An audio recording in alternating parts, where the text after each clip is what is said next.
À la une de Jeune Afrique, la perspective de l'élection présidentielle en Côte d'Ivoire. C'est encore loin, octobre 2025. Mais ce grand rendez-vous électoral est d'ores et déjà d'actualité car de nombreux inconnus aiguisent la curiosité. Parmi ces inconnus, tout d'abord, l'éventuelle candidature d'Alassane Ouattara pour un 4e mandat. Bonjour François Soudan. Bonjour Catherine.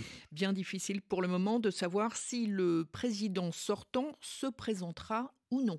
Cette question, vous l'imaginez, tous les Ivoiriens se la posent, mais la réponse risque de se faire encore attendre quelques semaines, voire quelques mois, tant Alassane Ouattara entend rester le maître du temps, le maître des horloges, d'autant que selon ses proches, interrogés par Florence Richard dans le cadre de son article, sa décision ne serait pas encore tout à fait prise. Alors, pour son parti, le RHDP, qui multiplie depuis des mois les appels, les meetings en faveur de sa candidature, ça ne doit faire aucun doute.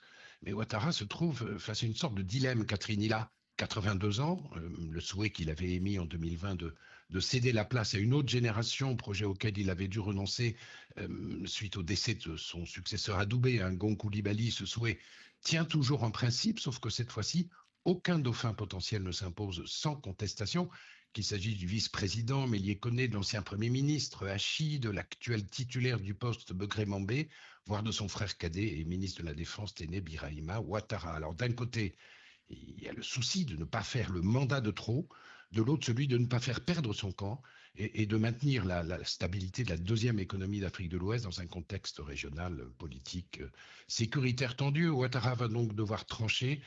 Qu'il le fasse in fine dans le sens de la continuité, personnellement, Catherine, cela ne m'étonnerait guère. Voilà pour l'éventuelle candidature d'Alassane Ouattara. L'autre point d'interrogation concerne le PDCI et son nouveau patron, Tidjane Thiam. A-t-il vraiment réussi à s'imposer sur la scène politique ivoirienne ? Alors disons que celui qui, il y a un an, était encore très peu connu de la majorité des Ivoiriens pour avoir vécu plus de 20 ans à l'extérieur de la Côte d'Ivoire, il y travaille avec sérieux, avec assiduité, à la tête du premier parti d'opposition depuis décembre dernier. Tidjane Thiam tente de mobiliser la base, il a restructuré la direction du PDCI, il multiplie les déplacements à l'intérieur du pays. Il fait tout pour être désigné par sa formation candidat à la présidentielle. 2 obstacles, 2 problèmes restent encore pour lui à résoudre. Le premier est purement formel. Il va lui falloir renoncer d'ici au mois d'avril à sa nationalité française. Et le second est d'ordre politique. Il est posé par l'existence d'au moins une autre candidature issue du BDCI, celle de l'ancien ministre du Commerce Jean-Louis Billon, lequel s'appuie sur les frustrations engendrées chez certains classiques du parti par l'ascension météoritique de Tidjane Thiam.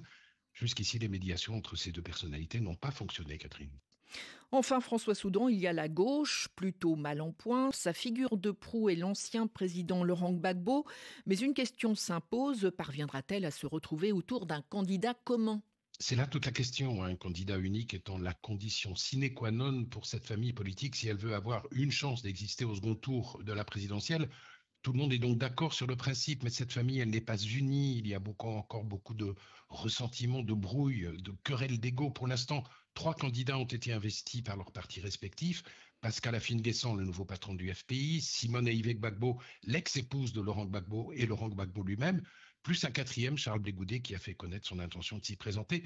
Cela étant dit, pour ces 2 derniers, Gbagbo et Blé Goudé, il y a encore loin de la coupe aux lèvres, puisque condamnés et non amnistiés, ils demeurent pour l'instant inéligibles, tout comme d'ailleurs Guillaume Soro, qui lui vit en exil, Catherine. Merci François Soudan. Cet article sur la Côte d'Ivoire est à retrouver sur jeuneafrique.com.